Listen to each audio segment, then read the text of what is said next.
Norwich City 0, Arsenal 5. That's now 5 wins in a row for Mikel Arteta's Arsenal, as a brace from Bukayo Saka and goals from Tierney and Smith Rowe gave Arsenal the 3 points. But what were the tactics behind this performance, and who were the standout players? As always, make sure to smash a like on the video and subscribe if you're new, and let's talk 5 things that we learnt from Norwich City 0, Arsenal 5.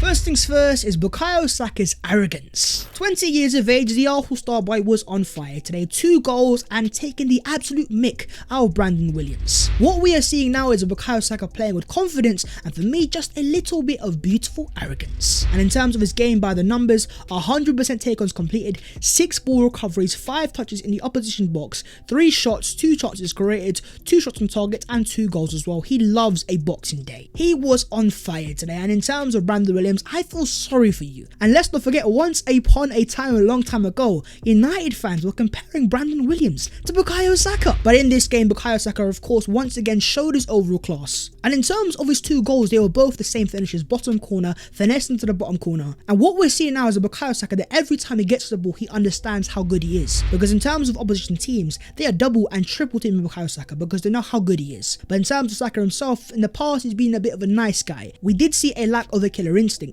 But in this game we saw a Saka that was a killer in front of goal, and in terms of dribblings or leaving players left, right and centre on the floor. World class players all have arrogance, and in terms of Bukayo Saka at 20 years of age, it looks like he's finally starting to develop it. And even in that second half we saw a bit of dark arts from Bukayo, where he left a little stamp on Brandon Williams as well. Now of course you don't want to see him get sent off, but I am starting to see a Saka with a killer instinct in front of goal, but also as a player himself. But most importantly, he's putting the ball into the back of the net. In terms of the most Premier League goals scored by players under the age of 21 season, it's Bukayo Saka with 5, and the most Premier League assists by players under the age of 21 this season, it's also Bukayo Saka with 4. The little Chile is bringing the heat, and he's doing it on a consistent basis, and in the process also becoming the second youngest Arsenal player to score 10 Premier League goals, only behind Nicolas Anelka and ahead of SAKA'S Fabregas. We are really starting to see Bukayo Saka warm up now. He is starting to cook up left backs left, right and centre. What we're seeing now is a Saka at 20 years of age who quite easily could have dropped performances that were stinkers and then used the summer as an excuse of, oh, I missed a penalty and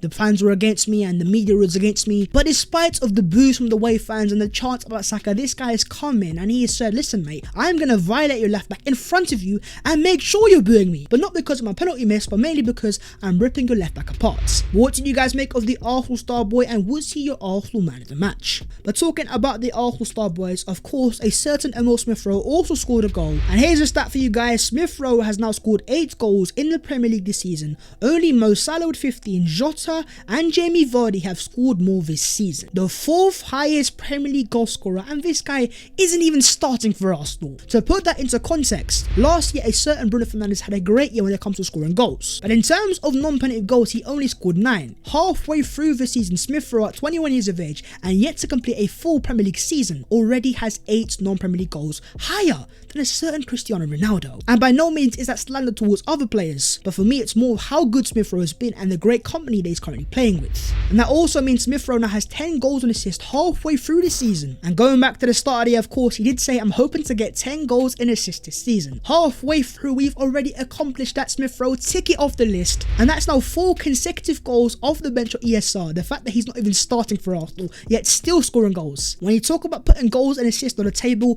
ESR is certainly doing that. But right now with the Arsenal attack thriving, he's sitting on the Arsenal bench. So I'm going to ask you guys a question. Going into Arsenal's next game, would you guys reintroduce Emil Smith Rowe, and if so, what player are you dropping? On to the second thing, and that was Arteta's 4-3-3. In this game, yet another dominant Arsenal performance, scoring goals, dominating possession, sustaining final third pressure.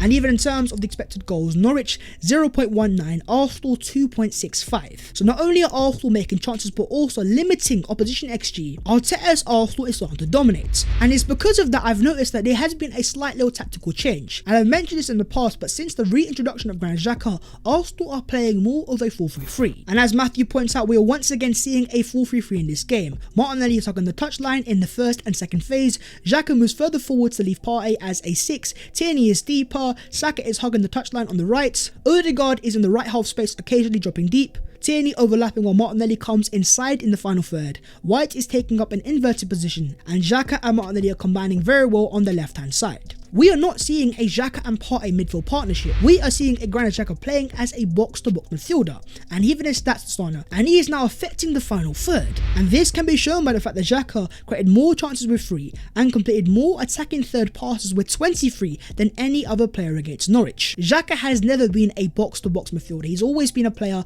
as a number 6, as a deep line playmaker. The fact that he's going forwards and Arsenal having success for a player who's not suited to that position, just imagine how good would be with the actual number 8 in that position. And it just goes to show why Arsenal are targeting a certain Renato Sanchez, a player that is able to go box to box, that is able to provide overlaps and create more dangerous final third moments. Now, I've seen some Arsenal fans say, why don't we play Smith Rowe, Odegaard and Partey as a 3? But for me, I just don't think Partey has the defensive capabilities to play on his own as a lone 6. So in terms of Mikel Arteta, the way he's adapting to that now is he's playing a number 10 like Odegaard, then having a box-to-box balancing player like Xhaka, who can then support Partey if the going gets tough. What player do you guys want to see Arsenal sign as that number 8, the long-term number 8, to replace Xhaka in this 4-3-3? Moving on to the third thing, and that is Martin Odegaard has arrived. It was only about a couple months ago where Martin Odegaard was getting haters left, right and centre saying Arsenal wasted money. £30 million was too much. But in terms of the Norwegian right now, let's just say the guy has arrived to the Premier League and he is putting goals and assists on the table. And in terms of his in-game stats,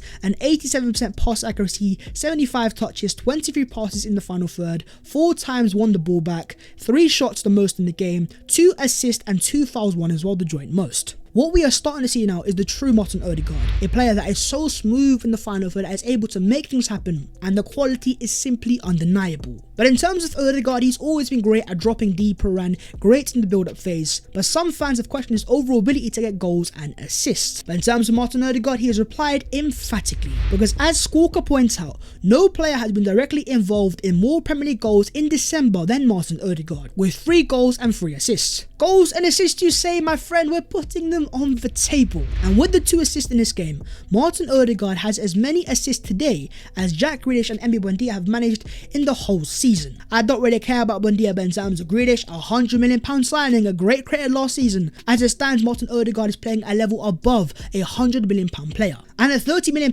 I was always saying I think that's a bit of a bargain. And as Renato points out, if you watch Odegaard at Real Sociedad, these performances shouldn't surprise you. In a very inflated market, getting him for £30 million was such a smart piece of business. Can you find a better deal there in the current transfer market for an attacking midfielder for that sort of money? And in terms of the Arsenal four of Odegaard, Smith Rowe, Saka and Martinelli, they have now contributed to 27 of Arsenal's 32 goals this season. That's incredible. The Arsenal young players are stepping up and they are becoming the main players of this Arsenal team. And go back a year ago, last December, Arsenal were awful and we couldn't win games for anything. And in terms of our front three back then, it was Aubameyang, Lacazette and Willian. Remember that guy Willian? Yeah, he used to play for Arsenal. But now you've got Odegaard, Smith Rowe, Saka, Martinelli and Lacazette as well. Arsenal have a completely changed attack.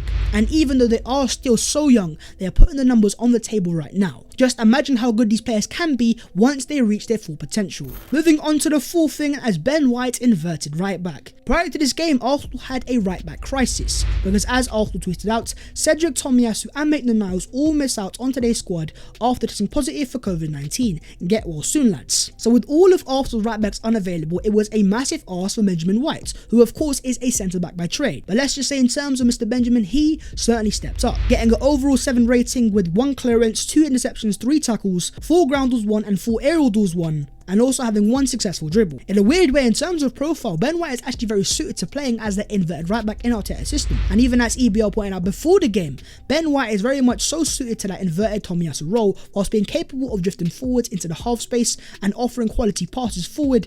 He will also offer the overlap on occasions. The squad that Arteta has cultivated is so multifaceted and well balanced. Today we saw an example of Arteta's Arsenal players adapting to a brand new role, and in terms of Ben White, I have to say fair play, because I couldn't ask for much more. But while we are talking about the Arsenal defence, of course I've got to mention the Arsenal goalkeeper. By the way, today had nothing to do, but in terms of the clean sheets, my man is racking them up. And as you guys can see, only Edison with 10 now has more Premier League clean sheets than Aaron Ramsdale with 9 this season. Better than Edouard Mendy and joint with Alisson. What we're seeing right now is a far better Arsenal when it comes to keeping the ball high up the pitch, hence why we're not seeing Ramsdale make great save after great save. Since the return of Granit Xhaka, Arsenal were able to control games far better, and so when you're able to keep the ball and keep it high up the pitch, your goalkeeper racking up the the clean sheets, it shouldn't be a surprise. But do let me know your own thoughts specifically on the performance of Mr. Benjamin White as that inverted right back. And finally, the players are playing for the manager. Mikel Arteta made a massive, gargantuan call, stripping Aubameyang of the Arsenal captaincy, such a senior player and a player loved by so many other players. After 2 consecutive defeats of Man United and Everton, a lot of the Arsenal players could have easily turned on Arteta and the dressing room could have gone there and there. But ever since that performance, Arsenal players have showed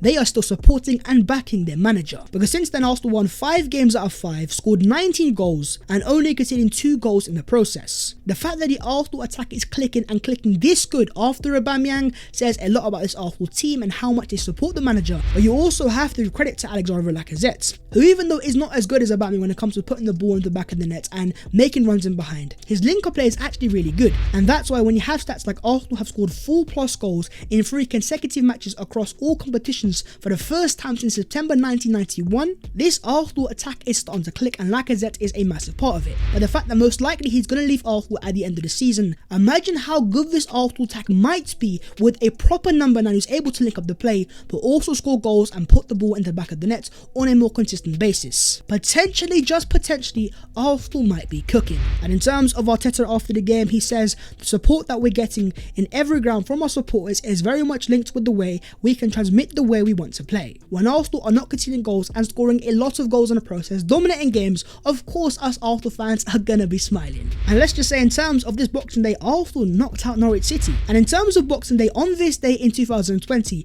of course Arsenal beat Chelsea 3-1 through goals from Lacazette, Xhaka and Bukayo Saka to claim their first victory since November the 1st, ending a run stretching 7 winless matches. This time last year, Arsenal were awful. Arsenal were in the bottom half of the Premier League. We couldn't score goals, we couldn't create chances. Yet a year later, Arsenal are scoring goals, we're not conceding goals. Right now, we're not making individual errors. And most importantly, Arsenal are sitting cozy in the top 4. Ever since that game there where we introduced Emil Smith-Rowe and Martinelli, Arsenal have been a different team. And this can be shown by an official stat that only Man City with 110 have picked up more points in the Premier League since Boxing Day last year than Arsenal with 82. First things first, in terms of Man City, these guys are just different gravy. But in terms of Arsenal Football Club, above Chelsea and Liverpool. Not only is that very impressive, but it also shows Arteta's Arsenal was currently not a fluke and Arsenal can sustain this sort of form for an entire calendar year. But in terms of Arsenal next 6 games, Wolves at home, Man City at home, Liverpool at home, Nottingham Forest away, Liverpool away and Tottenham away. Those are some really difficult games there and it's going to be a real test for Arteta's Arsenal. But most importantly, in terms of our next game in 2 days against Wolves, Wolves have confirmed today their game against Arsenal on Tuesday has been postponed, with Bruno Lage having an insufficient number of players available to fulfill the fixture. So Arsenal Wolves is postponed. The game has been cancelled due to COVID-19, meaning this 5-0 win against Norwich was Arsenal's last game of 2021. And in terms of Arsenal's next game, it will be Man City at home on the first day of the brand new year, but in the process also giving Arsenal an entire week off, a week that Arsenal can recuperate, recover and become more fresh. But most importantly, the race for the Champions League places, Arsenal sit 4th, 6 points ahead of Tottenham, who do have games in hand, and I believe 7 and 8 points ahead of Man United, who also have games in hand. The question as always, my friends, for you guys to answer is, do you guys think that as of right now, this Arsenal team can make the Champions League football come the end of the season? But that is the video there. If you guys have enjoyed, make sure to smash a like on the video and also do subscribe to your channel if you guys are new. If you would like to follow your boy on them social medias, then the links will be down below in the description. But that was the 5 things that we learned from Arsenal 5, Norwich 0, a 5-star performance, the final game of 2021. Beautiful scenes, things you love to see, and I will see you guys next time in a bit.